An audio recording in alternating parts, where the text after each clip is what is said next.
Olá, estamos começando mais um programa Prosas e hoje temos a honra de receber Miguelina Vecchio. Ela é vice-presidente nacional do PDT e presidente da Ação da Mulher Trabalhista. Obrigado por estar nos recebendo. E eu vou começar perguntando para você, Miguelina, muito do seu pai, que é um dos fundadores do PTB. Primeiro, quem que era José Vecchio? Era um homem excepcional. Um pai muito carinhoso, muito investidor dos filhos, assim, investia na nossa formação, minha e do meu irmão mais moço, que tem o nome do meu pai, José Vec Filho.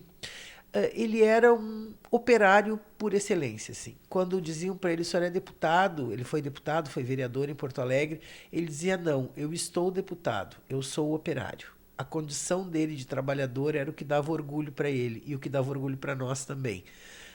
O pai foi deputado do PTB numa época bastante difícil e só teve um mandato, não concorreu à reeleição. Ele dizia que aquilo lá não era lugar para ele. Qual que é a origem da questão Maragato da tua família, né? Porque existe, parece, episódios importantes nessa questão, que é uma questão muito peculiar do Rio Grande do Sul, né? Essas revoluções, essas disputas, né? Qual que é a origem Maragato da tua família? O meu pai era um cara que tinha posição política sempre, né? E sempre teve uma visão, ele dizia que quando a gente olha o mundo com o olhar do oprimido, não do opressor, a gente sabe de que lado da luta nós temos que estar. Então o pai foi motorneiro de bonde, aliás, o pai era deputado classista, porque era aquela comunidade que na época dirigia bondes em Porto Alegre e tal. Então, em função da visão de mundo do pai, o pai sempre esteve do lado da classe trabalhadora. Então ele tinha uma visão de mundo muito consciente do papel de expropriação do trabalho, né? E de opressão da classe trabalhadora. Por conta disso, ele tomava as posições políticas que a gente observa ao longo da vida política dele, historicamente. Inclusive, ele teve um período que ele se afastou do PDT, exatamente porque ele acreditava que o PDT tinha perdido a capacidade, à época, de entender de que lado ele tinha que estar. Ora, o seu pai, ele tem uma atuação muito antes da questão do próprio PTB. Seu pai foi um dos pioneiros do sindicalismo no Brasil, né? Onde não existia sindicatos no Brasil, né? Seu pai foi pioneiro na criação de sindicatos. Como é que foi esse período das criações dos sindicatos, a luta dele? O que ele contava em casa sobre esse período de fundador de sindicatos e do sindicalismo no Brasil? Assim, ó, o pai tinha uma. Foi inclusive quando ele e o Brizola se conheceram. Eles estavam fazendo uma marcha de trabalhadores em direção à Praça Parobé, que é uma praça que tem aqui em Porto Alegre, aonde o pai tinha um escritório do sindicato dos motorneiros de bonde.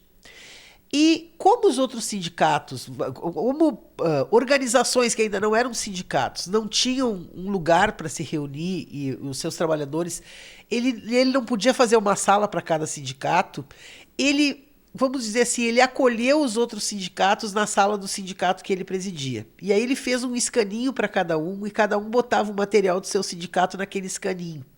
Por isso que muitas outras categorias homenagearam ele ainda quando ele era vivo, porque ele ajudou a construir os sindicatos dos estivadores, ajudou a construir outros sindicatos a partir daquela visão de que se o operariado não se unisse, eles não conseguiriam nada.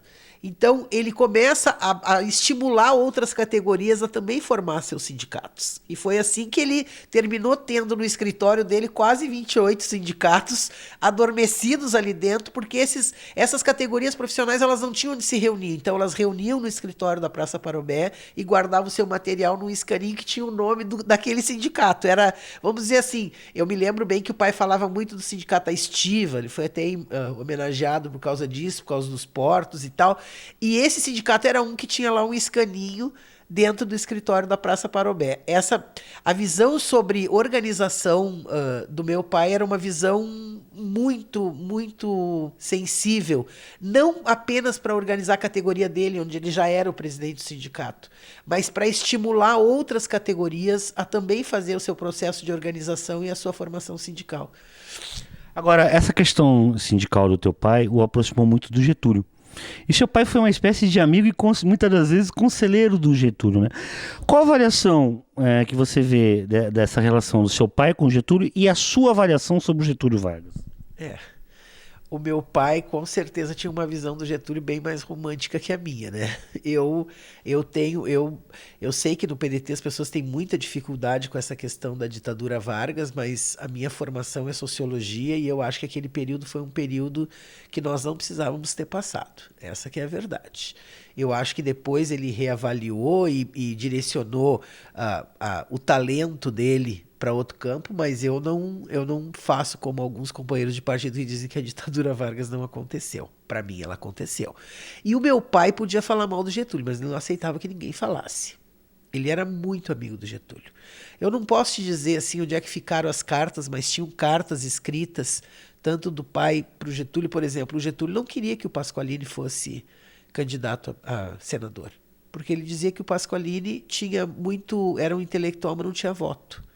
Foi o embate do pai com ele que disse, olha, o senhor vai lá então e diz para o diretório que não vai ser o Pasqualini. Porque o diretório do PTB reuniu, escolheu o Pasqualini como senador, e agora eu não posso dizer que não vai ser mais.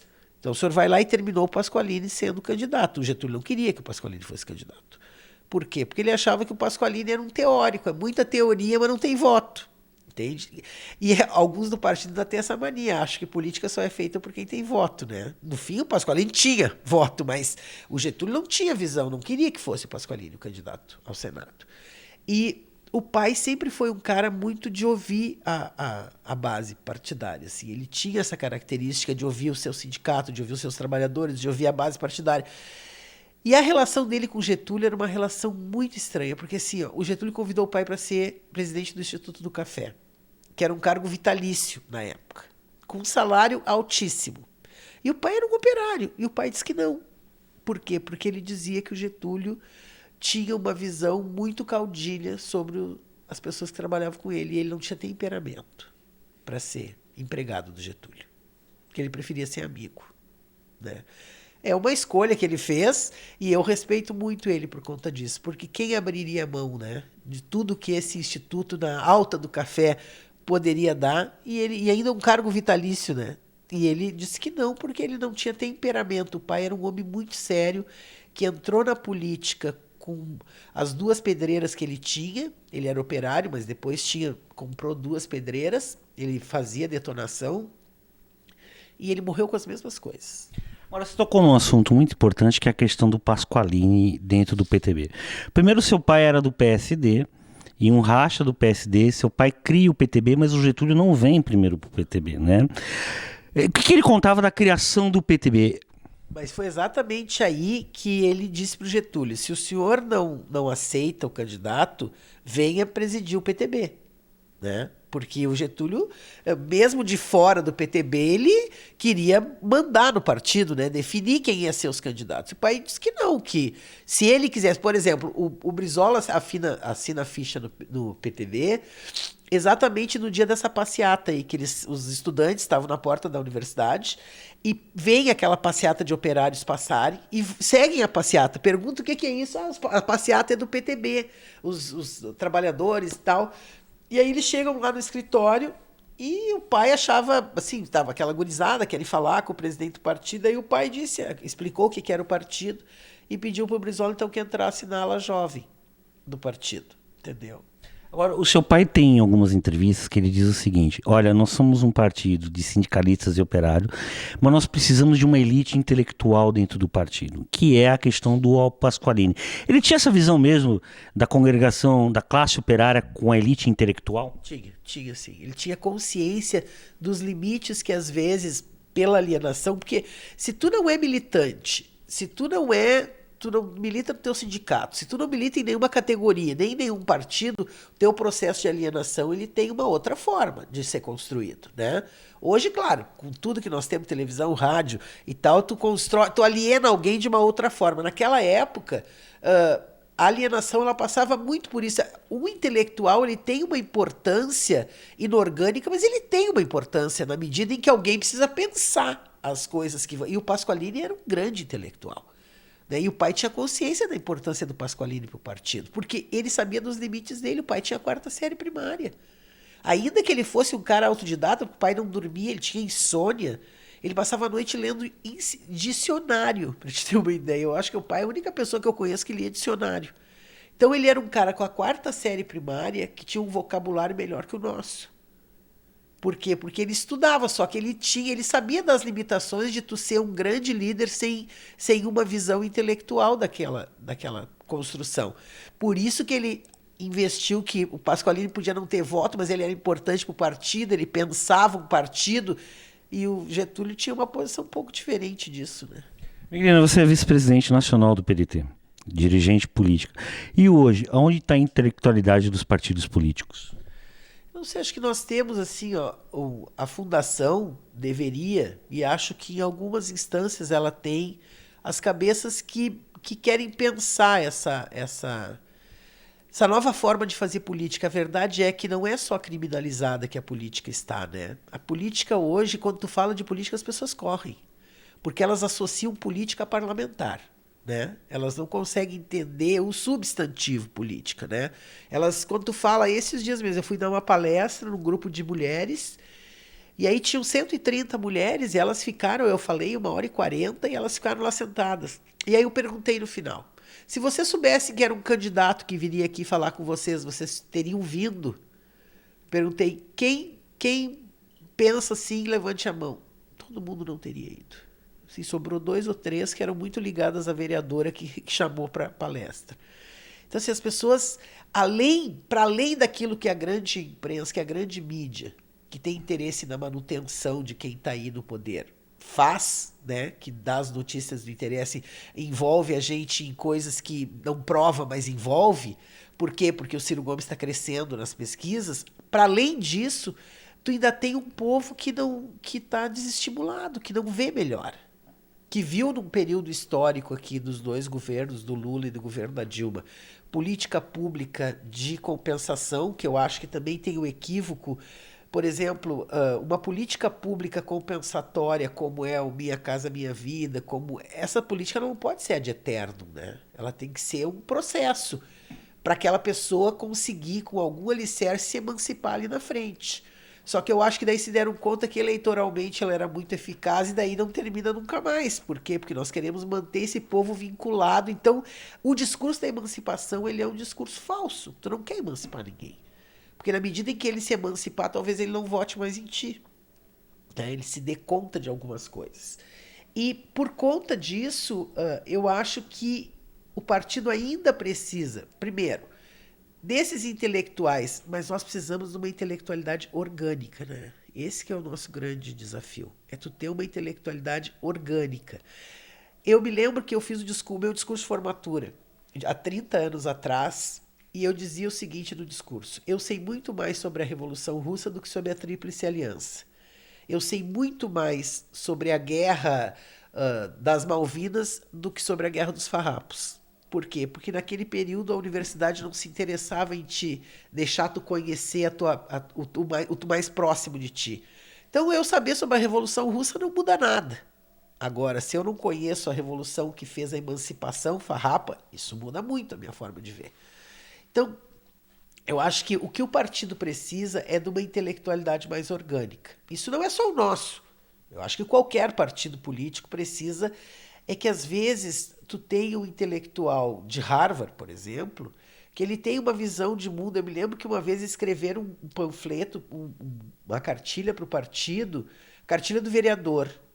Aí quando eu virei a 3ª página, eu digo, isso aqui é a cartilha do vereador de Nova York, né? Porque ele tem um gabinete com não sei quantos assessores. Nosso vereador do interior não tem nem gabinete, ele só tem a cadeira que ele senta quando ele vai 2 vezes por semana. Isso é uma demonstração de quem escreve algo que não vive.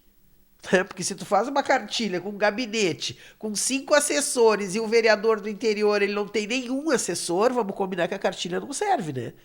Então eu acho que tu conhecer a tua realidade mais próxima, essa é capaz de fazer uma mudança e fazer com que tu entenda o processo de emancipação. Para mim a grande palavra é emancipação. Já foi capacitação, hoje é emancipação.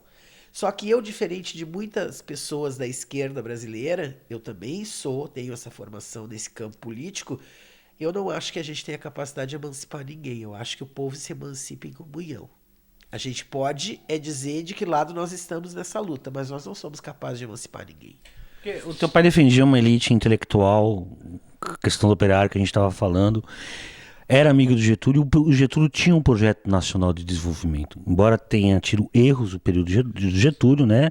Então, e essa questão toda é o ciclo da história que se repete. E hoje existe um esvaziamento político da intelectualidade, não só no PDT, mas em vários outros partidos, né? Mas eu fiz essa pergunta até pela visão que seu pai tinha da questão da elite intelectual, né? E isso foi se perdendo ao longo do tempo, né? Eu acho que a mediocridade. É que assim, o partido político não é uma casa de anjos e nem um lugar que se reúna só o bem ou o mal, né? Partido político é feito de gente. E gente tem interesses. Agora, o que não pode acontecer é que os interesses pessoais das pessoas, do seu ganho, do seu interesse unilateral, se sobrepõem à vontade da maioria. Quando a gente faz programa de governo, por exemplo, eu sempre digo, isso é exequível, é possível fazer isso aqui, tu promete isso aqui, é possível tu te comprometer de fazer isso aqui, porque senão não bota no plano de governo. Porque senão tu vai ser mais um a prometer coisas pro povo que tu não vai fazer. Até porque tem coisas que o povo precisa entender que depende dele. Não é nós com uma varinha de condão que vamos dizer, plim, agora você mudou de classe. Quando eu vejo alguém dizer que as pessoas no Brasil mudaram de classe, eu fico para morrer, talvez, porque por conta da minha formação, né? Eu sou socióloga, eu não consigo compreender isso. Primeiro que eu já não compreendo esse mundo de classes. Para mim isso não existe, né? Nós só temos de fato duas classes. Agora, quando a gente fala nesse mundo de classe e um governante chega lá e diz: eu troquei as pessoas de classe no país, eu digo, gente, isso é de uma imbecilidade que beira o retardo. Qual é a sua concepção sobre a luta de classe? Na minha opinião, só existem duas classes, né? Os que detêm a produção e os que vendem a força de trabalho. Não existe outra classe. Entendeu? Sobre classe não existe. A gente faz de conta, porque as pessoas não querem ser estigmatizadas não sendo os detentores do meio de produção. Por exemplo, eu não vejo burguesia nacional. Que burguesia nacional que nós temos? A nossa burguesia nacional é ideológica. Ela pensa como burguês, mas ela não tem dinheiro. Tu vê o que acontece hoje, tudo que tem aqui é com capital internacional. E o pior é que estão vendendo o resto, né? Agora, até terminar esse governo golpista, disseram, vão vender o resto que tem. O capital internacional está em tudo. E assim, os poucos que preservam essa teoria são taxados de retardados, que isso aí o Brasil não tem mais lugar. Não, nós temos, ainda tem, claro, aqueles que são nacionalistas, que têm um capital circulante, mas que são nacionalistas, entendeu? Que querem que o Brasil dê certo. Mas hoje o que tu vê vendendo? Eles vendem o país com uma disfarçatez, com um preço tão vil. Eu era conselheira de administração do governo Colares. O Colares, alguns dizem, vendeu a CRT. Não, o Colares abriu o capital, é diferente da empresa. Eu me lembro que ele sempre dizia assim, ó, as pessoas querem levantar o telefone e falar com a sua mãe ou elas querem ser acionistas na bolsa? Para que telefone tem que ter ações? Tu não quer falar com a tua mãe no telefone, tu levanta e fala, oi mãe, para isso não precisa ter ações, né? Isso era uma grande sacada do Colares, desvinculou as ações do terminal, tanto que o telefone custava 4 mil, passou a custar 50 reais. Por quê? Porque as pessoas querem ter acesso. Não sei se em São Paulo, no Rio, era assim, mas aqui, para te comprar um telefone, tu entrava numa fila e ficava 10 anos. Por quê? Porque tu tinha ações, era de mercado. Então, assim, eu não quero ser acionista da CRT, eu quero comprar um telefone e falar com a minha mãe, com meus filhos. Então, isso é uma coisa. Tu abrir e tu dar ali, tu ainda ter a gestão. Por exemplo, quem é que compra, qual é o grande empresário que compra um troço falido? Me diz. Nenhum. Quando eles compram uma empresa brasileira é porque ela é rentável, dá lucro. Senão eles não iam comprar. É verdade que quando compraram a companhia telefônica, compraram pela telefonia celular, pela fibra ótica. E quem vendeu empurrou os fios podres junto. Tu entendeu? Mas eles queriam a fibra ótica, a telefonia celular. Era esse o interesse. Isso serviu para o povo de forma geral? Não, porque hoje não é o povo que regula quanto custa o impulso, não é. E o Estado, ele entrega, esse Estado corrupto que nós temos, ele entrega para a iniciativa privada tudo que o povo tem que usar e o povo reclama para quem? Olha a quantidade de gente reclamando de telefonia. Se ela tivesse em nome do Estado, porque comunicação, na minha opinião, tem que ser o Estado que tem que regular, sim. Uma questão de defesa nacional?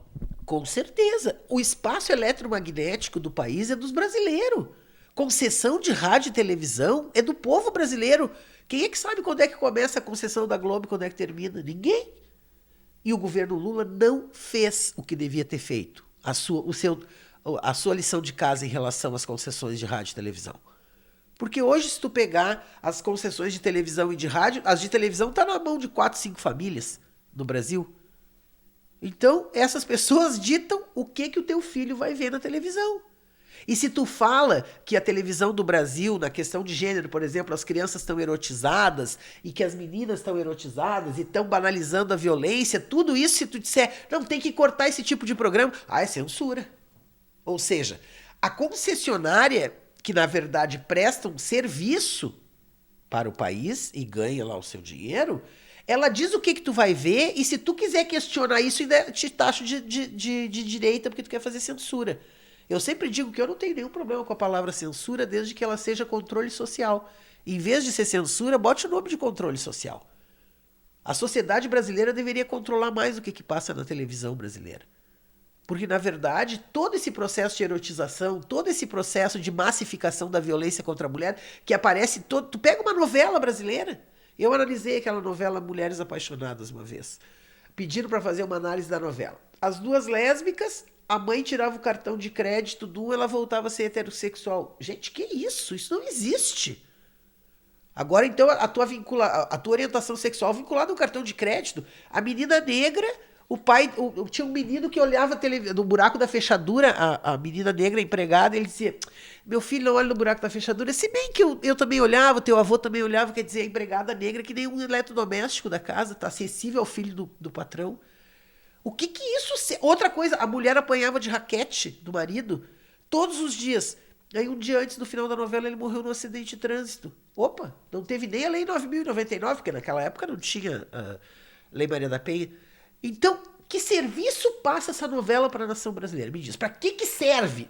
Mas isso distrai as pessoas. Não, isso não distrai. Isso cria um vínculo daquela mulher lá na vila que está vendo a novela e apanha do marido, mas se aquela lá, professora de educação física, que é uma grande profissão, inclusive tem um filho, professor de educação física, ganha um salário tão bom que mora numa cobertura de frente para o mar de Copacabana.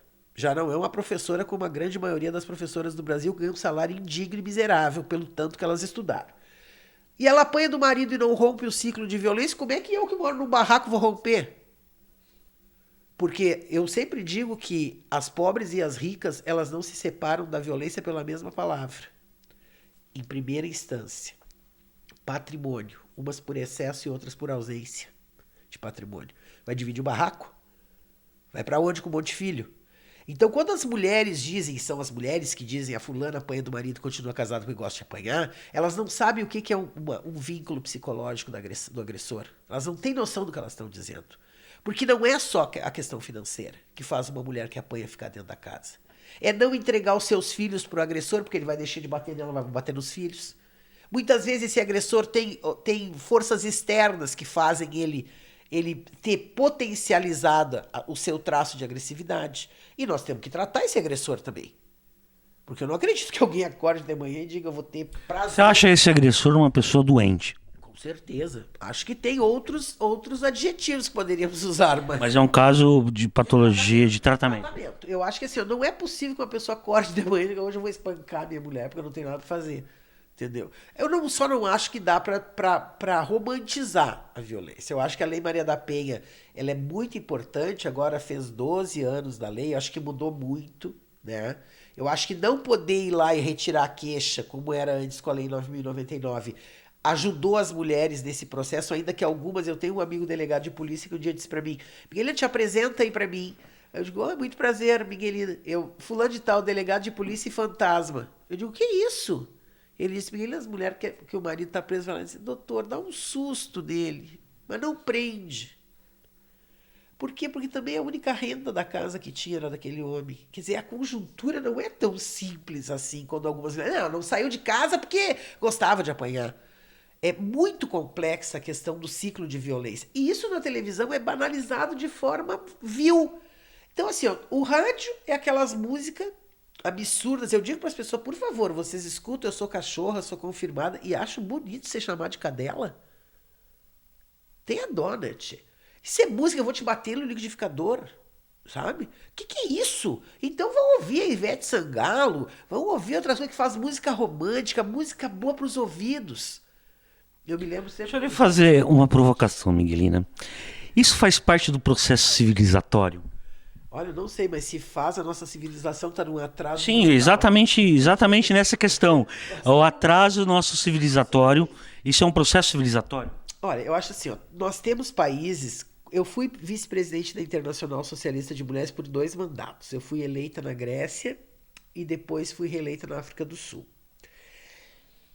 Eu vejo assim, ó, que os países da América Latina que conseguiram conquistar alguns avanços para as mulheres foi a duras penas. É sempre muito. Tanto que tem uma frase aqui no Brasil, os nossos companheiros do partido, o Getúlio deu direito para as mulheres votar. Parecia assim que nós éramos umas retardadas mentais e que o Getúlio acordou no alto do seu 1,5 m, espreguiçou os braços de manhã e disse: ai, hoje eu não tenho nada para fazer, vou deixar essas idiotas votarem. Foi tão complexo o processo sufragista do mundo. Eu sempre recomendo, agora inclusive nós vamos fazer uma sessão de cinema, já fizemos até as caixinhas de pipoca com o nome da MT e os copos, vamos ter uma sessão de cinema por mês com filmes que dizem respeito à mulher, né? E vamos levar para as comunidades esse cinema. Até uma amiga minha disse assim, como é que nós vamos fazer? Eu digo, nós vamos levar o pipoqueiro, porque nós não temos tempo para fazer pipoca. Nós levamos o pipoqueiro junto, ele faz as pipocas, nós botamos nas nossas caixinhas e passamos o filme. E depois do filme fazemos um debate. Por que isso? Porque todo o processo de conquista, e eu sempre recomendo que vejam As Sufragistas, ainda que é um filme bastante longo, né? Aquilo ali mostra o quão difícil era as pessoas entenderem um direito que parecia óbvio, que era o direito de ser cidadã. Como é que alguém é cidadão sem poder votar? Sem poder escolher? Ainda que eu acho que as mulheres não tenham aprendido a votar, né? Porque elas acham que o bom representante é sempre um macho. As mulheres fazem o discurso, até as vereadoras do PDT. Mulher tem que votar em mulher quando elas escolhem um deputado, o deputado é homem. Então o discurso de mulher votar em mulher é só para elas, quando elas são candidatas. Quando a eleição é estadual, elas são as primeiras a se jogar no colo dos homens do partido. No colo no sentido figurado, né? De escolher eles como representantes. E com isso eu não estou dizendo que não tenham homens que possam merecer o nosso voto.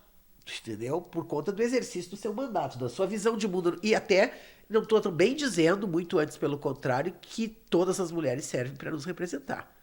Uma das minhas brigas aqui com o Partido do Sul foi quando o partido resolveu apoiar a Ieda e nós definimos que nós não íamos entrar no governo da Ieda, nós as mulheres do PDT. O partido entrou, mas as mulheres não entraram. Por quê? Porque a nossa visão é que ela era uma pessoa, ela tinha votado contra a licença maternidade. Um dos votos dela, eu digo, essa mulher serve para me representar, que ela não acha importante a gente ficar 6 meses com o filho. A Noruega deixa a mãe 1 ano com o filho. E nós não podemos ficar 6 meses porque ela acha que licença maternidade já tá bom, assim como tá. Então, porque isso parte de uma negociação do patrão com o empregado. Vem cá, qual é o empregado que vai poder negociar com o patrão isso? Ele vai dizer, tu volta, tu tá na rua. Então, essa mulher não serve para me representar, eu não votei nela.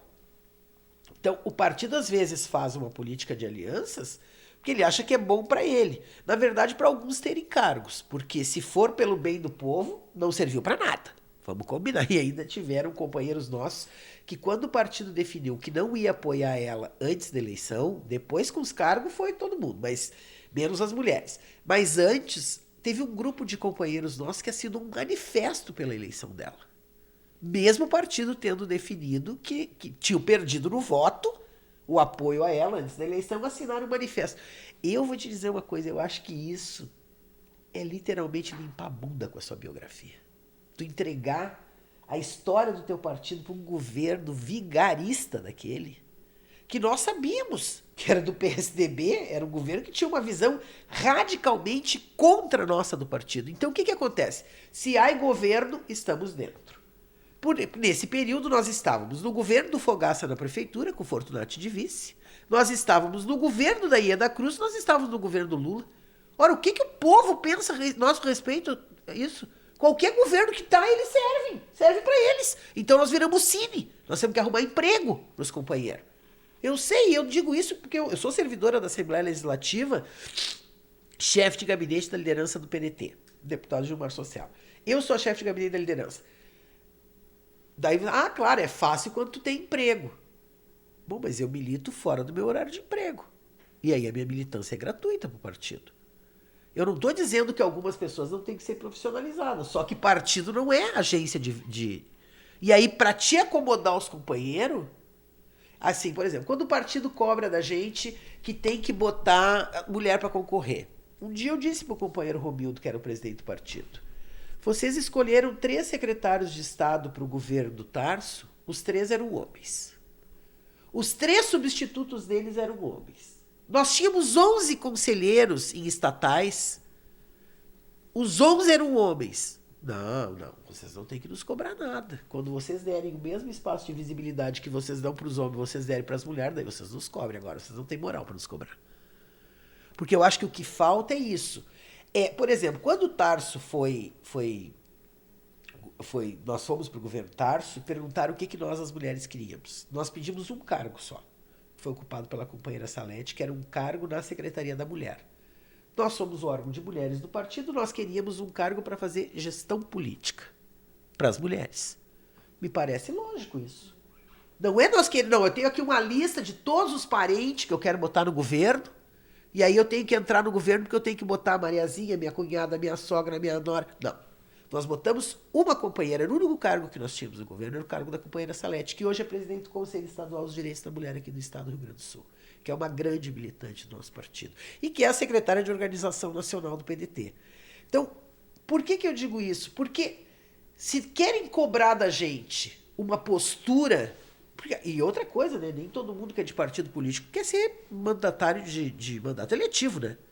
Porque assim, parece que se tu é militante, tu tem que concorrer. Não. Eu conheço um monte de gente que não quer representar ninguém, que quer fazer militância política no sentido de ajudar na organização popular, de ajudar. Não é de ir lá fazer a organização em nome do povo. De ir lá contribuir com algumas coisas. Eu, por exemplo, quero fazer uma pagelança pro Darcy aqui, o ano que vem, no aniversário do Darcy, com um cacique de cada tribo do Brasil.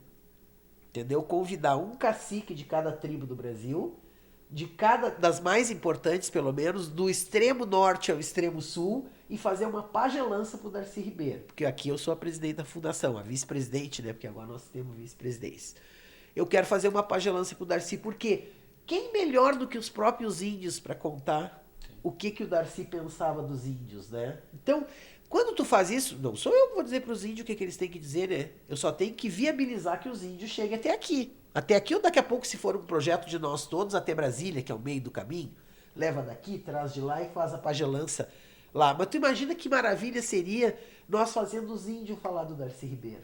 Sabe, Miguelina, eu tô vendo você falar e você tem posições muito fortes, né?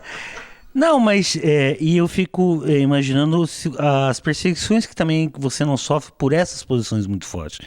E aí eu quero voltar um pouco ao teu pai, entendeu? Até onde o teu pai te ajudou nessa formação, dessa indignação, dessa luta que você hoje tem hoje? A luta do teu pai. Totalmente. Meu pai é o meu grande espelho na política. Totalmente. O pai era um homem que tinha posições duríssimas, assim, fortes em relação às coisas, e eu acho que a minha herança política é 100% Vecchio, né? Porque o teu pai, inclusive, chegou a brigar com o Brizola e não apoiar o Brizola na primeira campanha a prefeito do Brizola aqui em Porto Alegre. Como é que foi essa história de seu pai não apoiar o Brizola? Ele achava que o Brizola era imaturo para a candidatura e não tinha ainda aquela vinculação partidária. Eu não vivi esse momento, mas as coisas que ele dizia era isso, até porque ele gostava muito do Brizola. Então, ele achava que era aquele menino pobre, que tinha dificuldade de construir as coisas, mas que era imaturo para aquele processo. Isso é o máximo que eu sei dessa história, que é o que ele dizia, porque nem ele se permitia falar, nem do Getúlio, nem do Brizola, né? Não gostava disso, porque o Brizola tinha um grande carinho por ele, então ele preferia não falar. E eu também não sei muito mais do que isso. Agora, a minha indignação, ela é vinculada ao quê? Ao fato do meu pai e da minha mãe deixarem que a gente visse o mundo como ele realmente era, né? Eu nasci filha de deputado, mas eu tinha uma visão que era muito mais profunda da filha do operário do que propriamente da filha do deputado, né? Porque tanto que a minha avó, quando meu pai foi deputado, a minha avó, a Miguelina, era viva e a minha avó, a minha família é uma família extremamente matriarcal, né? Família italiana, a minha avó que mandava. Quando o meu pai, eu nasço e um ano depois o meu avô Antônio morre, o marido da avó Miguelina, e nós nos mudamos para a chácara para minha avó não morar sozinha. E a minha avó usava uma bengala do lado da mesa, assim, e na cabeceira da mesa ela sentava. E quando o pai resolvia xingar alguém, ou brigar com a mãe, ela mandava ele calar a boca. E dizia que lá na casa dela quem mandava era ela, que ele mandava, que ele fosse gritar na Assembleia. Bem assim, tu é deputado lá na Assembleia, vai gritar lá. Aqui na minha casa tu não grita, porque aqui quem manda sou eu. E uma vez teve uma briga entre eles e ela disse: aonde vai a choca, vai aos pintos. Numa alusão que se separarem, os netos vão junto. E eu não quero o sangue dos vecchios rolando na rua. Pra te ter uma ideia de como era forte essa coisa da unidade familiar pra avó Miguelina. De quem eu tenho honradamente o nome. Apesar de quando eu era criança eu odiava esse nome, né? Os guris no colégio debochavam de mim, porque Miguelina é um nome muito diferente, né? Mas agora é um nome que tem tudo a ver comigo. E eu vou te dizer assim, ó, eu faço muitos embates. Mas eu construí grandes alianças dentro do PDT. Meu principal aliado é o Carlos Lupe. Entendeu? E eu digo para as mulheres dos outros partidos, que sorte elas teriam se elas tivessem meio Carlos Lupe. Porque, na verdade, as mulheres dos outros partidos não têm 10% de Carlos Lupe. E eu tenho 100%. Então, é muito fácil quando tu chega para um cara que foi criado por mulher, que tem irmã mulher, que tem filha mulher, que vê o mundo com esse olhar mais generoso. Todas as peleias que eu faço pelo espaço das mulheres, eu normalmente tenho o apoio dele. Aí fica fácil, né? Daí não precisa brigar tanto, né? Porque quando tu tem um líder que é machista... Eu escuto... Eu sou do Fórum Nacional de Mulheres de Partidos Políticos. Até esse último fórum eu não fui porque era bem quando nós tínhamos reunião da Executiva Nacional lá em Santa Catarina. As barbaridades que eu escuto as mulheres dizendo os presidentes dos partidos delas é incrível, assim, tipo, eles tratam as mulheres como cidadãs de segunda categoria. Muitos deles, não são todos, obviamente. Tipo, se tu quiser uma passagem, tu tem que fazer uma burocracia para ti num evento de mulher que parece assim. Por isso toda essa legislação vem crescendo de obrigar a gastar o dinheiro do fundo com mulher, obrigar a selecionar parte do dinheiro do fundo eleitoral para as mulheres, tempo de televisão, se o partido não bota as mulheres aparecerem com a sua política da mulher, não é botar uma mulher bonita apresentando o Henrique, né? Uma mulher jovem, cheia de vício, apresentando. Não, não é isso. É uma mulher apresentando a política do partido para a mulher. Então, acho que nisso nós avançamos muito. Porque, em vista dos outros partidos, elas mesmas dizem, vocês estão há anos-luz na frente da gente. O Brizola compreendia isso, Miguel? Porque você também militou com o Brizola. Qual que era a visão do Brizola sobre essa questão? O Brizola não era... Não tinha... Não é que não tinha. O Brizola era um homem educado com a gente, muito gentil. Só que eu acho que ele não acreditava muito em organização partidária. E ele tinha um pouco de razão, né? Porque na época, porque tudo é a sua conjuntura. Na época, o Brizola tinha nós tínhamos uma executiva de movimento de mulher, mas era uma executiva que ela não era tão orgânica, vamos dizer assim. E ela não saía daquela esfera do Rio de Janeiro, aqui o Rio Grande do Sul quase como um polo só. Tu não tinha o que tu tem hoje, porque hoje o Lupe força uma barra com os presidentes do partido. Se depender da maioria deles, não tinha organização de... E você acha que a derrota do Brizola, por exemplo, de 89 foi por essa visão equivocada sobre a questão de organização partidária, sobre essa questão de movimentos? O que você analisa sobre isso? Não foi. A derrota do Brizola foi uma derrota estabelecida pelo grande poder nacional. Queria manter, não quer povo culto, nem emancipado, nem que vai à escola. É muito mais profundo que isso. Claro que organização partidária ajuda. Militância na base ajuda. O Brizola estava muito acima disso. Eu sempre digo, eu disse agora lá na reunião da executiva, que quando alguém disse o Manuel merece ir para a Câmara Federal. Eu digo, não, gente. Quem merece é o povo brasileiro. E o povo brasileiro merecia o Brizola de presidente. Porque eu tenho convicção de uma coisa. O Brizola podia não fazer mais nada, a não ser escola. Ele teria ajudado no processo emancipatório do povo. Porque o conhecimento é que emancipa. Infelizmente, quem não permitiu o Brizola de ser presidente foi quem realmente não quer que o povo brasileiro se emancipe. Porque se o Brizola fosse presidente, eu tenho certeza que ia ser um espalhar de escola por esse Brasil todo. Lá dentro da Amazônia ia ter escola até em Oca. Por quê? Porque a visão dele era essa, de dar conhecimento pro povo. E quando o Brizola falava em dentista na escola e comida, da direita à esquerda criticavam ele. Aí depois, quando a UNB diz que a única forma de erradicar o trabalho infantil é a escola de turno integral, infelizmente o Brizola já tinha morrido e não conseguiu ouvir isso. Então, o Brizola tinha uma visão que era muito à frente do seu tempo. Infelizmente, para o povo brasileiro, eu vou te dizer, não foi lamentável para o Brizola ele não ser presidente. Foi lamentável para o povo brasileiro não ter o Brizola de presidente. Pena que isso não dá para se mudar, né? O passado é o único tempo que não dá para mudar. Agora, você falou das críticas que tanto a esquerda como a direita faziam ao Brizola. Um dos maiores críticos do CIEP no Rio de Janeiro era o PT. O PT nunca compreendeu o Brizola e a educação de tempo integral? Eles não compreenderam a educação como processo emancipatório, até porque na cabeça deles estudar comida, dar casa e manter alguém vinculado, o resultado eleitoral é muito melhor, né? Fazer uma vinculação com isso, eu acho que o processo emancipatório é que eles não entenderam. E essa é a grande diferença da visão do Brizola, né? O Brizola tinha muita consciência do processo emancipatório do povo. E ele, se fosse presidente da República, eu tenho certeza, olha, eu tenho pouca certeza absoluta na minha vida, uma é essa. Ele teria ajudado na construção da emancipação do povo, através do conhecimento. E na questão da mulher, o que o Brizola avançaria? Não, o Brizola avançou. O primeiro partido a colocar o direito das mulheres dentro da organização partidária foi o Brizola. Isso era uma visão super avançada, porque ninguém falava em mulher em partido político. Para te ter uma ideia, eu sou a primeira vice-presidente nacional do PDT, mulher. Não houve outra antes de mim. Para te ver como esse processo era um processo difícil. Por quê? Porque nessa hora as mulheres têm muita dificuldade em se aglutinar em torno de um nome. Os homens não.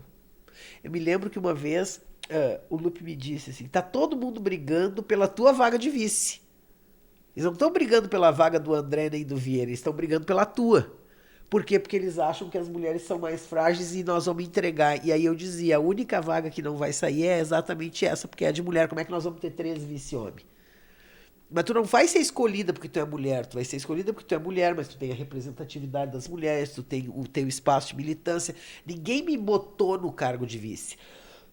Claro, o Lupe me convidou para fazer parte da chapa dele, porque ele tem essa visão. Então, claro, quando o homem já tem uma visão construída sobre as mulheres, fica muito mais fácil. Tanto que ele dizia, eles estão brigando pela tua vaga, essa é que eles não vão levar. Porque esta vaga é das mulheres do PDT.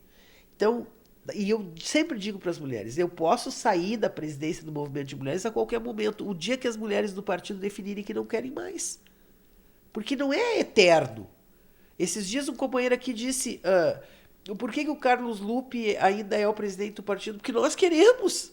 Eleito democraticamente porque nós queremos. Poderia não ser. Entende? Então, eu não vejo, claro, se não tivesse eleição a cada 2 anos, fosse uma coisa autoritária, não. É democrático e qualquer um que esteja insatisfeito pode fazer uma chapa. Nós queremos ele porque ele faz uma gestão que respeita as mulheres, que incentiva a organização partidária, que tornou muitos movimentos que não existiam movimentos reais e orgânicos, que tem espaço para todo mundo no PDT. Tu é professor, tem movimento de professor. Se tu é da terceira idade, tu tem movimento da terceira idade. Se tu é mulher, se tu é jovem, se tu é negro, se tu é índio, se tu é cultural, se tu faz produção cultural. Quer um partido mais de diversidade que o nosso? Não tem. Porque qualquer um tem espaço no PDT, basta que queira militar, né? E militância é uma coisa que não é profissionalizada na maioria dos casos, né? Tu tem que fazer com o teu exercício de militância dos horários vagos que tu tem, mas eu vejo hoje, uma vez me perguntaram, a Luciana Genro me perguntou o que eu fazia no PDT com as minhas posições, né? Eu digo, eu nunca vou sair do PDT, eu quero mudar o PDT. Então eu digo sempre aqui, como brincadeira, que todo mundo ameaça, eu vou sair do partido, né? Eu ameaço com a minha permanência, ele é muito mais efetivo. Eu digo, gente, não adianta, eu não vou sair, viu? Eu vou ficar e infernizar a vida de vocês até o final. Por quê? Porque se eu não tivesse o PDT, eu não militaria mais em partido político. E você vê no PDT ainda muito forte a chama do trabalhismo, um partido ideológico. Como é que você vê a questão ideológica hoje no PDT? Muito forte, sim. Eu acho que em alguns estados nós temos problemas, né? O dirigente, por exemplo, eu sou radicalmente contra o dirigente ter mandato, né? Eu acho que é da natureza do político puxar pro lado dele. Se ele tem mandato, ele não consegue fazer um mandato que não seja vinculado ao seu interesse, ao seu aparelho de mandato. Então eu acho que o dirigente deveria ter tempo para se dedicar. Por exemplo, eu sou contra o Lupe concorrer a deputado. Como é que ele vai cuidar do mandato dele do partido? Por mais eficiente, competente que seja, a pessoa não consegue. É muito forte. Um partido nacional e um partido nos estados não deveria ser comandados por deputados, na minha opinião. Deveria ser comandados por dirigentes que cuidassem dos interesses de todos. Mas, infelizmente, essa minha tese eu trafego nela meio solitária, assim, eu não tenho assim, grande grupo que pensa como eu. Mas, enfim, eu sempre digo quando, por exemplo, agora, eu acho que as pessoas que votaram contra o partido, os deputados eleitos que votaram contra a orientação do partido, não deviam ganhar o mesmo dinheiro que os deputados que votaram sempre com o partido. Porque o mandato, mas o que faz o fundo partidário é os votos deles. Não só deles. Porque eles entraram pela legenda do partido, que tem os votos de todos. E quando eles votaram contra o partido, eles negaram aquela legenda. Porque o partido definiu em reunião que tinha que ser votado daquele jeito. Agora tu pega o dinheiro e divide igual. Pelos que traem o partido e pelos que não traem, eu sou contra. Fui vencida de novo, tá bem? Aliás, nem fui vencida porque essa tese eu nem explorei aqui. Eu sei que ela é difícil de ser efetivada. Eu entendo isso, mas essa é a minha posição. Eu acho que não pode dar o mesmo para os dois. Porque daí o que é fiel ao partido pensa o seguinte, bom, me desgastei com aquela posição, cumpri o que o partido definiu e na hora de dividir o bolo, a fatia que eu vou comer do bolo é igual a que o que traiu o partido vai comer. Então, assim, são muitas as coisas, porque isso aqui é um partido democrático. A gente, pelo menos, pensar diferente pode, né? Tu entende? Não precisa todo mundo pensar igual. E um dos grandes méritos do Lupe é saber dar o espaço e o debate dentro do partido. Você acha isso também? Que ele dá o espaço e isso é um grande mérito dele de deixar o partido debater e às vezes até a exaustão? Eu acho que ele não dá. E ele tem consciência disso. Ele não dá. Ele é da natureza dele a democracia. Então ele aceita que as coisas aconteçam, mesmo quando. E eu acho que às vezes são muito injustos com ele. Porque a gente tensiona determinadas coisas e ele às vezes até pensa diferente e muda de opinião quando todos nós achamos que é diferente. E isso que eu acho que porque ele é generoso na forma de ver o mundo, de olhar para as pessoas, eu vejo assim às vezes que ele fica emocionado e às vezes até as pessoas fazem ele de bobo porque ele é muito coração. Para ele vale a frase do Mayakovsky, né? Comigo a anatomia se vê louca porque eu sou só coração. Ele é esse aí, esse cara, entendeu? Generoso, afetivo, entendeu? Que é bombardeado de tudo quanto é lado, porque tu imagina agora que vai ter que criar as condições de dividir as coisas para é todo mundo querendo o seu e ele tem que ficar ali intermediando. Ele é muito talentoso para essa coisa de organização partidária. E para as mulheres, Deus me livre pensar outro presidente, né? Eu nem penso nisso, porque eu penso aí sim é a terceira guerra mundial.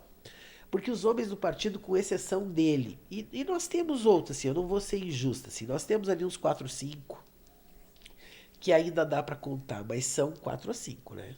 O resto, eles aceitam porque o Lupe não deixa. Para te ter uma ideia, teve um estado brasileiro que botou uma mulher para falar no programa de televisão, a mulher que ele quis, lá tendo o organismo de mulheres. Aí eu falei pro Lupe, eu vou chegar lá no estado dele, vou lá no Ministério Público Eleitoral denunciar ele. Porque isso aí não é coisa que se faça, né? Não é para ele pegar o tempo. Porque o que eles fizeram, alguns estados? Pegaram a gravação que eu tinha feito para Nacional e bota lá no estado a gravação, né? Aí a mulher, que é minha amiga, minha aliada política, ela liga para mim e diz assim: Miguel, eu tô muito feliz que tu tá aparecendo aqui no programa eleitoral do partido. De que programa? Programa aqui estadual de querida, eu te agradeço a tua gentileza, mas tu não tem que ficar feliz, tem que ficar indignada. Eles acabaram de te invisibilizar aí. Eu não sou candidato a presidente da República, por que eu quero aparecer no teu estado? Quem tinha que aparecer no teu estado é tu. Então, na medida em que eles atendem a lei eleitoral, porque eles botam uma mulher a falar de política para mulher, atender a lei eleitoral, eles invisibilizam a mulher lá do estado, botando eu, porque eu não sou risco para ninguém lá. Então, isso já é uma forma calhorda e vigarista. Isso é desonestidade, né, Miguelina? Claro que é. Mas isso é do jogo político. E elas têm que estar preparadas para responder. Porque eu digo para as companheiras dos estados: vocês não podem querer fazer a boazinha e eu a malévola sempre, né? Eu faço a louca descompensada e vocês fazem a gentil, a querida que os homens gostam. Eu não sou candidata a Miss Simpatia. Mas eu não preciso me desgastar ao nível do que elas precisam, porque a minha instância de poder é o Carlos Lupe. É o presidente nacional, é com ele que eu debato as questões das mulheres. E hoje nós somos o único partido brasileiro a mandar 2 mulheres para a ONU, para a reunião da ONU Mulher em março, vai no dia 5 e volta no dia 20, participa de todas as atividades da ONU Mulher. Nós somos o único partido brasileiro a mandar 2 companheiras. Então, isso é o exercício da visão de igualdade na prática. Porque elas não vão voando com as asas delas, né? Elas vão dentro de um avião, custa dinheiro hotel e custa dinheiro comer. E, no entanto, o partido investe por quê? Porque isso é formação política. Porque aquela reunião, porque elas passam em reunião, eu vou te dizer, eu não vou, né? Porque eu não quero carimbar meu passaporte, sujar meu passaporte com carimbo americano. Entendeu? Então eu não vou, mas sempre vai uma companheira nossa. E aí elas voltam por quê? Porque é um debate do mundo. Tu vai estar lá com as palestinas sentadas discutindo a opressão que Israel coloca sobre elas, porque o PDT é pró-Palestina, né? Tem posição a respeito dos palestinos.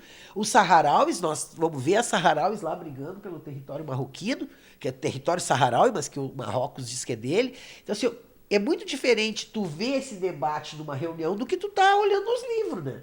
É muito diferente. Então, isso é o quê? Isso é o PDT. Bom, o que há para as mulheres, se elas querem participar, o partido cria as condições delas participarem. Eu não vejo isso em nenhum partido no Brasil. E olha que eu conheço dirigente de partido, até porque eu sou do fórum, né? Eu não... Nenhum. Você está tocando num ponto que é a questão da formação política dentro dos partidos hoje. Qual que é a tua avaliação hoje do que é feito de formação política? Não só no PDT, porque você também conhece outras realidades de outros partidos. Eu acho assim, ó, uma coisa é produção de análise de conjuntura, de conhecimento. Outra coisa é doutrina. Eu acho que às vezes, em algumas instâncias, o partido confunde um pouco essas duas coisas. Uma coisa é tu fazer doutrina política. Ninguém vem para um partido, por exemplo, eu sinto isso seguidamente por conta das reuniões no interior do estado. Ninguém viria se soubesse que a conversa era o que é o PDT, por que ser do PDT. Isso é subliminar dentro da discussão. As pessoas escolhem ser PDT não é porque elas gostam do partido, é porque elas vão gostar da posição que o partido tem da sua visão de mundo em relação à sociedade, né?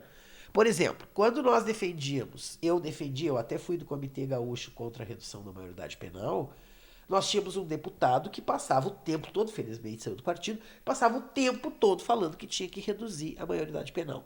Aquele discurso era o discurso mais vigarista e oportunista que existia, porque era um discurso para a plateia. O povo que viu lá na mão do menino de 16 anos a arma quer que ele seja morto quando ele matou alguém.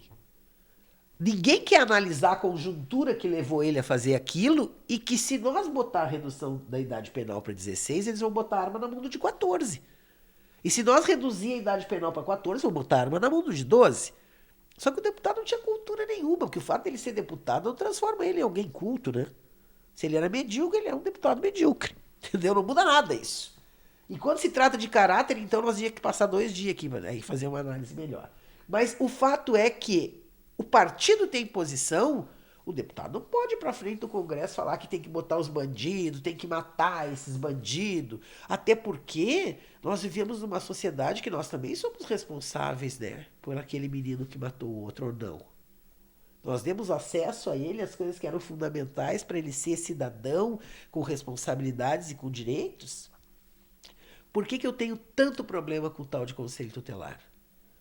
Porque, na minha visão, o conselho tutelar não é com profissionais da área afim, porque é para filho de pobre, né?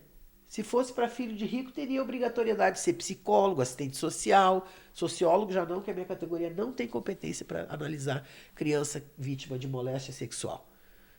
Mas se tu bota qualquer pessoa sem nenhuma formação, porque é para filho de pobre, né? Já viu filho de rico acessar conselho tutelar?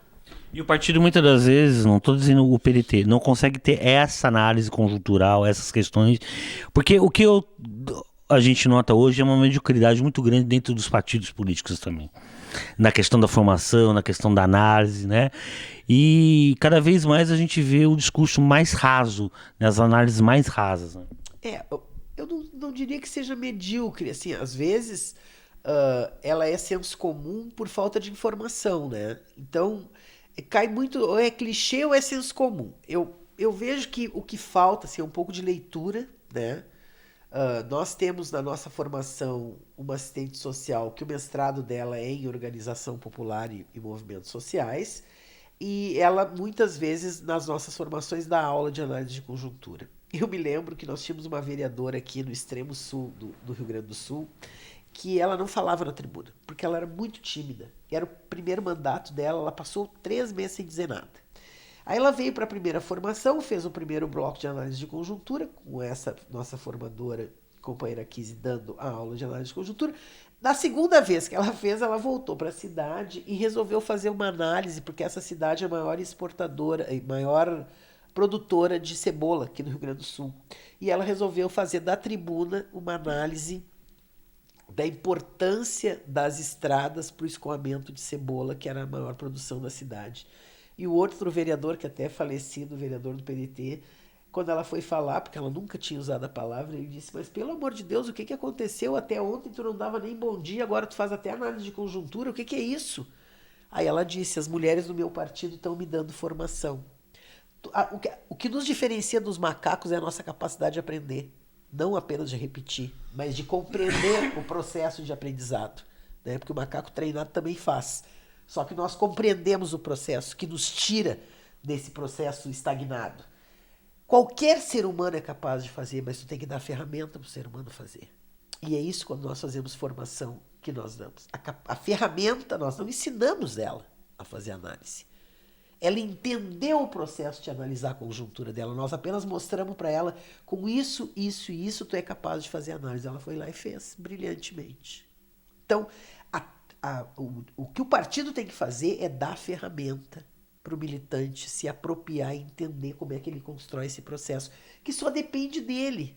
Entende? Às vezes eu escuto falar assim, é porque nós temos que ter aula de discurso, como gosto da tal de dicção e oratória, né? É a palavra que eu mais escuto, de detentor de mandato. Eu digo, gente, técnica de discurso é fácil, tu contrata, eu tenho várias pessoas aqui que nós contratamos que dão aulas de análise do discurso, de técnica vocal, de exercício de respiração, mas tu vai falar o que se tu não tiver leitura nenhuma? Porque o conteúdo como é que faz? É bolinha de sabão? O que tu vai dizer se tu não lê? E se tu não analisa a conjuntura? Tu vai dizer o que quando for fazer o discurso? Porque te ensinar a respirar, o coração não sair pela boca, isso aí nós temos quem faça. Eu só quero saber o que tu vai dizer se tu não lê nada, né? Porque aí fica mais difícil. Então agora nós até estamos com um projeto piloto. A nossa secretária, a secretária burocrática da MT, ela está por orientação dessa nossa formadora. Ela está fazendo resenhas de livros da Simone de Beauvoir, que falam do feminismo, e mandando para as companheiras, por WhatsApp ou por e-mail, essas resenhas que tu vai dar o segundo sexo, uma companheira que não tem o primeiro grau completo, ela não vai ler todo o segundo sexo, aí não existe, né? Ficção científica, muito denso, né? Ela precisa, então, tu vai dando tópicos do livro. E com uma análise daquele tópico abaixo. E depois tu pede para a companheira fazer análise da nossa análise. E com isso nós vamos criando um mecanismo de incorporando ela à leitura, que isso é fundamental na questão do histórico do feminismo. Depois nós vamos fazer uns fragmentos do dicionário feminista. E aí nós vamos trabalhando essas questões, porque não pensa que porque é mulher todas são feministas, né? A maioria acha que feminismo é vinculado àquela visão de feminismo sapatão, que não vejo problema nenhum, mas é que vem como preconceito, né? Aquela década de 20 lá que as mulheres tinham que coçar o saco que elas não tinham, tu entendeu? Tinham todo um comportamento para reafirmar um troço que isso está mais do que vencido pelas mulheres que são lésbicas. Hoje nós, inclusive, temos sempre nas nossas direções uma mulher lésbica por conta. Até agora, nesse momento, nós não temos. Mas nós tínhamos na gestão passada, porque nós reduzimos muito a nossa executiva, era de 18, hoje só tem 6, né? Porque para executar não precisa uma legião de gente. Para pensar, tu precisa bastante gente. Agora, para executar, a polícia precisa pouca gente. A nossa executiva ela se tornou muito mais efetiva quando nós reduzimos de 18 para 6. Porque era uma careza tu fazer uma reunião, tu tinha que trazer mulher do Brasil inteiro. Às vezes tu não conseguia chegar num ponto, hoje nós tocamos de ouvido. Por quê? Porque nós estamos na mesma sintonia, entendeu? Não precisa uma multidão para executar uma coisa que 6 pessoas conseguem fazer. Então, hoje, por exemplo, nós somos o único partido político no Brasil que a direção do movimento de mulheres é toda a direção do partido. Porque tem muito partido que é o seguinte, aqui nós temos equidade. Aí tu olha o programa de televisão deles, não é a secretária de mulheres do partido que fala do programa. Você tem muito orgulho dos avanços das mulheres no PDT, né, Miguelina? Muito orgulho do avanço que não fui eu construir, inclusive, né? Que foram fruto da compreensão das mulheres do partido. Claro que eu ajudo a construir na mesma medida que a Cirlei ajuda, que a Kizzy ajuda, que a Salete ajuda, que a Marli ajuda, que a Cris ajuda e a Nádia ajuda. Somos a executiva, né, nacional. Mas eu me sinto orgulhosa do partido ter entendido que isso não era um favor que ele fazia para nós, que era reconhecer o nosso direito de ocupar determinados espaços. Qual partido que você idealiza, Miguelina? Qual o partido ideal na cabeça da Miguelina? O PDT.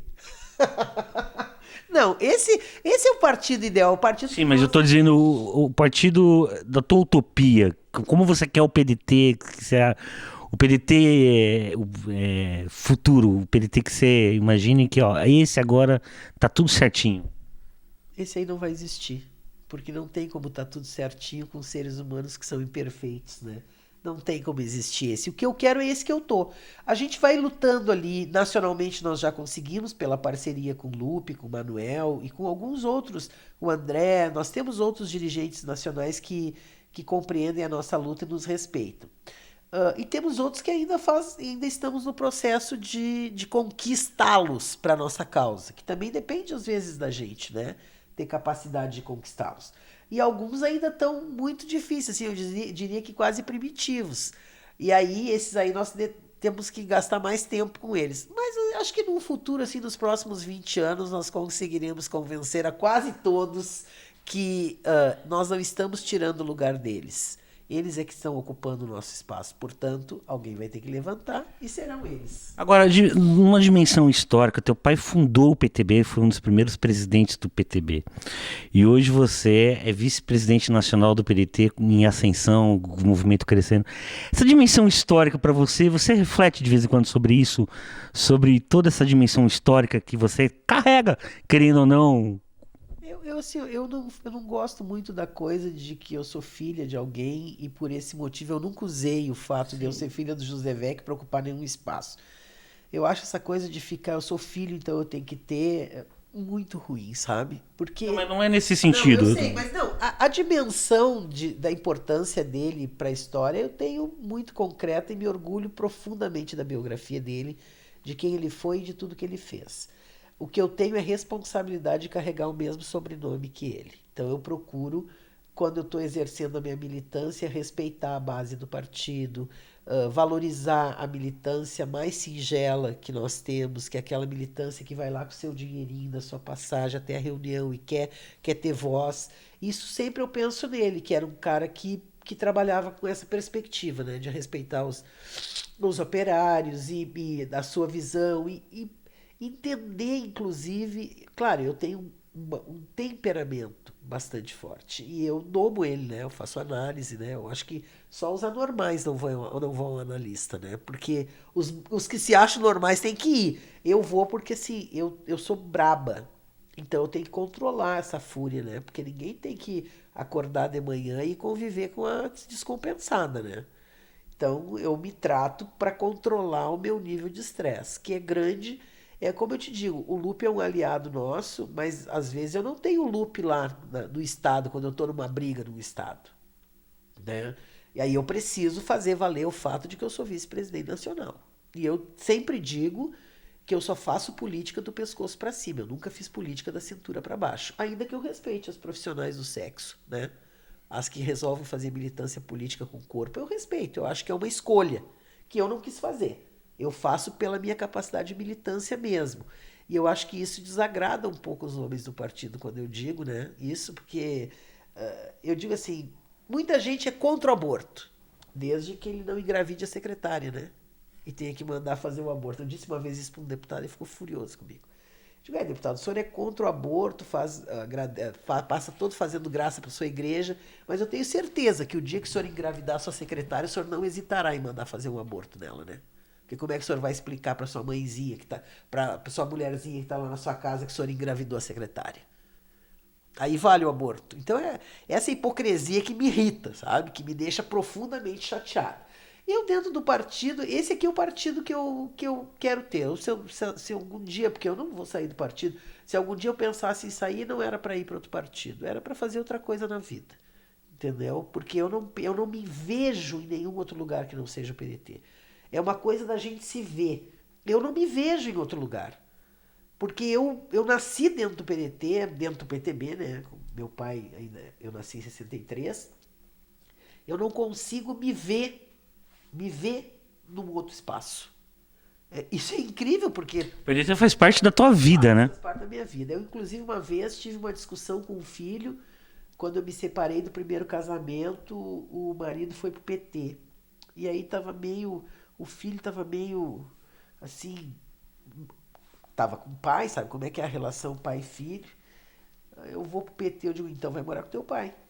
Porque aqui nessa casa, quem paga o leite é o PDT, quem paga o colégio é o PDT, ou é PDT, ou vai rua morar com teu pai. Não quero adversário político dentro de casa. Minha família ficou, tu enlouqueceu, Miguelina? Mas como é que é isso? Eu digo, não, como é que é isso? Não.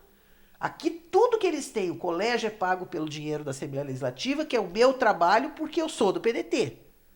Então, se tu vai usufruir de tudo que o PDT oferece, tu não pode ter outro partido político. Esse nível de democracia aqui não tem.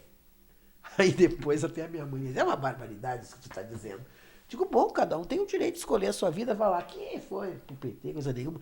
Então, eu não... E se fosse pra direita, então daí eu tinha tido um siricutico. Porque pro PT eu já não queria, tu imagina se fosse a direita. A direita eles nunca iriam, porque não era possível, com o nível de formação que nós demos, eles irem. Mas eu amo meu partido. As pessoas, nem todo mundo que é militante do partido são amigos da gente. E nem tem que ser, né? Partido político. Mas grande parte dos dirigentes do partido, além de dirigentes, são meus amigos também. Porque todos nós temos muitas falhas. Mas a gente convive superando essas falhas. E às vezes a gente diz coisas. Eu hoje já sou mais parcimoniosa depois da análise, de anos de análise, porque às vezes eu tinha um sincericídio terrível, né? Eu achava uma coisa, eu tinha uma necessidade de dizer aquilo, e aquilo magoa. E o meu pai sempre dizia, o meu pai, quando batia na gente, dizia, tu pode não saber, eu posso não lembrar por que tô te batendo, mas eu tenho certeza que tu sabe por que tu tá apanhando. E é verdade. A gente fazia arte quando era pequeno e a mãe já nem lembrava mais porque que nós estávamos no castigo, mas nós sabia bem porque que nós estávamos no castigo. Nós ganhava muito castigo, a gente não apanhava em casa. Nem pai, nem mãe não batiam na gente, mas a gente tinha que ir para uma cadeirinha pensar. Eu tinha pavor, eu preferia até apanhar naquela época. Porque apanhava e já saía correndo. Agora tem que passar a tarde toda sentado, tu entendeu? Pensando que a gente nem lembrava mais o que tinha feito. Eu acho que tem coisas em partido político que a gente tem que mudar. Eu, por exemplo, acho que o partido tem, às vezes, umas posturas de direita que são vergonhosas pra gente, sabe? Que eu me sinto envergonhada de ver essa, por exemplo, aliança de entrar no governo da Ieda Cruz. Meu Deus do céu, aquilo foi uma violência pra mim, assim, horrível. E depois, quando nós saímos do governo da Ieda Cruz, eu votei pra ficar. Aí ninguém entendia o colar espanhol, agora eu não entendi. Eu digo, não, mas é que esse nível de oportunismo também não é pedagógico para os dirigentes do partido. Então, tem posturas que a gente faz o enfrentamento com o partido aqui e parte dos dirigentes não gostam da gente por causa disso, né? Mas é como eu disse, eu não sou candidato a minha simpatia, eu sou dirigente partidária, não precisa gostar de mim. Pode contestar, pode combater e pode se aliar. Não precisa gostar. Gostar é outra coisa, né? Gostar é aqueles que a gente escolhe para fazer parte do afeto da gente, né? E o que te emociona, Miguelina? A neta. A neta é tudo que me emociona. Ela é maravilhosa. Tem 2 anos e meio, fala tudo, é um gêniozinho e é linda, tem olhos azuis, é a coisa mais maravilhosa. Ser avó é ser mãe pela segunda vez ou é diferente? Não, ser avó é melhor que ser mãe, apesar de que os meus 2 filhos são maravilhosos. A mãe dela é inteligentíssima, o tio que é padrinho, que é o meu outro filho também, são inteligentes, bom caráter, gente boa, que olha o mundo com um olhar generoso. Eu acho que eu subeducar, em que pese parte significativa da educação dos meus filhos ter sido feitas pela sogra, pela mãe do primeiro marido, porque eu ia estudar e ela cuidava deles. Eles tiveram muita influência da madrinha do mais velho, que é a irmã do meu primeiro marido, que ajudou a criar eles, porque eu estava sempre militando. Então, se tem 2 coisas assim que eu acho que a gente fez bacana, foi a educação dos filhos. E a neta, porque quando o meu segundo marido morreu, o Beto, que vai fazer 2 anos agora em setembro, foi como se Deus tivesse me tirado o grande amor da vida e 1 ano antes me deu um outro amor para mim aprender a amar, entender que eu ia perder alguma coisa. Então foi bem legal assim a vida da Antônia. E ela é muito assim, ela brinca comigo, né? Ela adora o meu Buda. Ela tira todas as moedinhas do meu Buda. Daí eu digo pra ela, bota as moedinhas do meu Buda de volta. O teu Buda é rico, né, vovó? Ela faz. E é cheio de moedinha de outros países. E ela realmente ocupou um espaço na minha vida que foi muito significativo no período certo. Atualmente, a minha grande paixão se chama Antônia. Inclusive, eu vou fazer uma tatuagem aqui no pescoço, que é uma flor aberta, toda despetalada, assim, despetalada, que está escrito: quando o amor tem nome, se chama Antônia. Tá? Porque realmente ela é tudo de bom, assim, na minha vida, Antônia. E família é uma coisa bacana, entendeu? A minha família é uma família legal. Mãe, muito batalhadora. Irmãos, meu irmão acabou de ganhar uma eleição do Jockey Club, é o novo presidente do Jockey Club do Rio Grande do Sul. Surrou o outro candidato, porque ele é muito bom no que ele faz, é um grande advogado. A minha irmã, funcionária do Tribunal de Contas, uma mulher muito interessante. Toda a nossa família é uma família unida. Nós brigamos que nem todo mundo, mas nos gostamos. É o grande alicerce. É, família faz falta, viu? Família. Quando tu vê que a tua vida só tem sentido quando tu tem pra onde voltar, né? Eu adoro viajar, viajo bastante pela Internacional Socialista, represento o partido. Agora estou indo para Genebra dia 22, nós temos reunião lá. Inclusive, a tese desta reunião da Internacional é o 50-50, paridade da Internacional.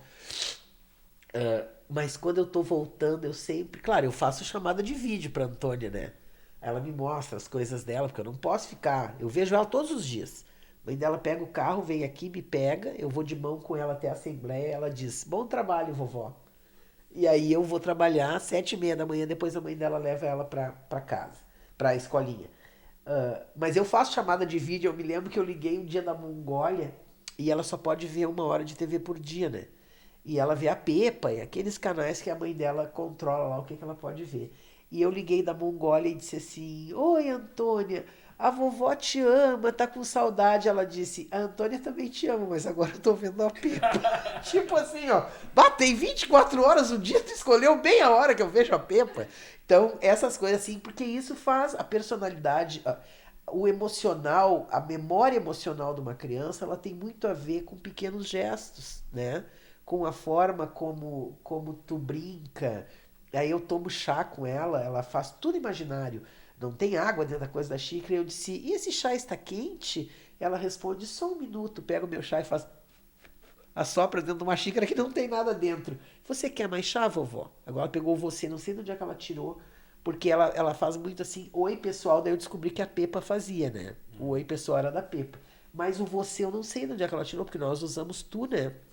E ela, você quer tal coisa? Ela pergunta pra mim, por que eu não posso passar batom e você pode? Eu digo, porque batom é de adulto. E agora ela tá nos dando a resposta disso assim, tudo que ela não gosta de comer, porque tem coisas que ela não pode comer, né? Até os 2 anos ela não comeu nem sal nem açúcar, nenhum tipo. Então, assim, se ela ia numa festa que tinha negrinha, as outras crianças comiam negrinha, ela comia biomassa de banana com cacau, que era o que era saudável. Aí depois de 2 anos, tem que deixar um pouco, senão vai ser um ET, né? E aí, então, o que ela não pode comer é de adulto. Aí, o que ela entendeu? O que eu não gosto, eu vou dizer que é de adulto. Aí, por que tu não comeu essa cenoura porque é de adulto? Ela te responde. Aí eu digo, trabalhar com a inteligência dessas crianças também não é fácil, né? Porque as crianças de hoje em dia são muito espertas. Mas hoje, a minha grande paixão são duas.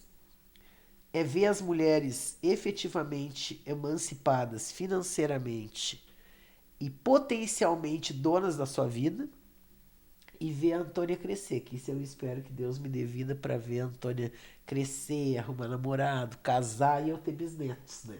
Eu acho que essa parte vai ser bem interessante. Miguelina, me defina o PDT em uma palavra.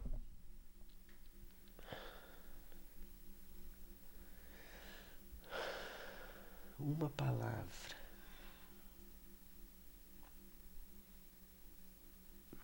Militância. Seu pai em uma palavra. Líder. Sua neta em uma palavra. Amor. E quem é Miguelina Vecchio? Uma mulher bem simples, que ainda que às vezes pareça arrogante para se proteger do machismo, transformou a sua vida em militância. Então, enquanto todo mundo faz militância no que sobra de vida pessoal, eu faço vida pessoal no que me sobra de militância. Obrigado pela entrevista. De nada.